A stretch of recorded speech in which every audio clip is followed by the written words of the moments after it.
ఏమండి, మీరు సంపూర్ణమైన ఆరోగ్యవంతులుగా జీవించాలి, మీ ఆయుష్ బాగుండాలి అంటే 2 పద్ధతుల్ని చాలా స్ట్రిక్ట్గా పాటించాలి.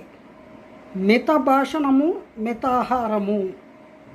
చూడండి, మన పూర్వీకులు తపస్సు చేసుకోవడానికి, ధ్యానం చేసుకోవడానికి, వానప్రస్థాశ్రమం తీసుకున్నాక ఎంత హాయిగా ప్రశాంతంగా జీవించేవాళ్ళు. ఈ 2 reasons: limited food, limited talking, limited thinking. అసలు దేని గురించి ఆలోచించకూడదు. సీనియర్ సిటిజన్స్ అయిన తర్వాత దేని గురించి ఆలోచించకూడదు. కేవలం మీ గురించి మాత్రమే మీరు ఆలోచించుకోవాలి.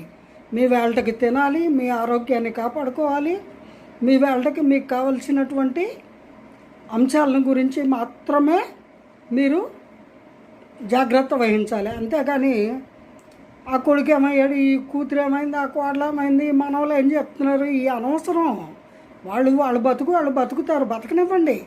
జై గురుదేవ.